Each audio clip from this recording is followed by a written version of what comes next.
अस्सलामु अलैकुम वरहमतुल्लाह।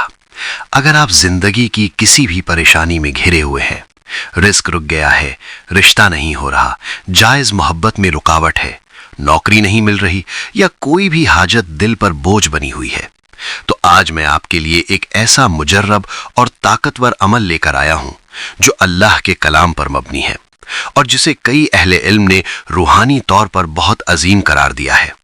ये है सूरह इखलास का पावरफुल अमल।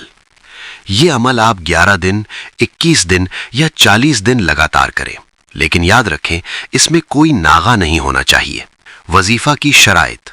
सबसे पहले शराइत समझ लें। वजीफा में एक भी दिन का ब्रेक ना हो। हर दिन बेहतर है कि एक ही वक्त पर करें, बावुजू होकर करें, किबला रुख बैठ कर करें। शुरू और आखिर में 11-11 मरतबा दरूद शरीफ जरूर पढ़ें। और सबसे जरूरी बात, यकीन दिल में अल्लाह पर हो, अल्फाज पर नहीं।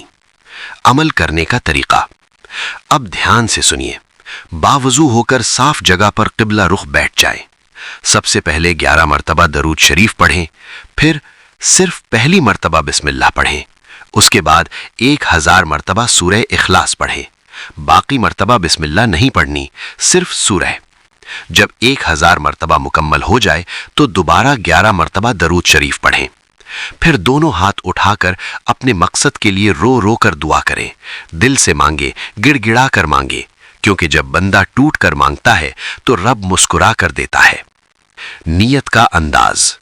दिल में कहें, या अल्लाह, मैं ये अमल सिर्फ तेरी रजा के लिए और अपनी जायज हाजत के लिए कर रहा या कर रही हूं। अगर मेरे लिए बेहतर हो तो मेरी मुराद पूरी फरमा, वरना मुझे उससे बेहतर अता फरमा। इस अमल की रूहानी ताकत। सूरह इखलास अल्लाह की तौहीद का इजहार है। इस सूरह में अल्लाह की वहदानियत का बयान है। कई बुजुर्गों ने इस अमल को रूहानी तौर पर बहुत अजीम करार दिया है, मगर याद रखें, असल ताकत न मेरी आवाज में है, न तस्बीह के दानों में, न अल्फाज की तादाद में। असल ताकत सिर्फ और सिर्फ अल्लाह की जात में है।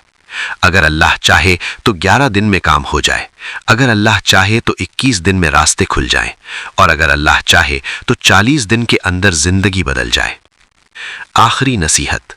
अमल के दौरान गुनाहों से बचने की पूरी कोशिश करें। हलाल रिस्क का एहतमाम करें।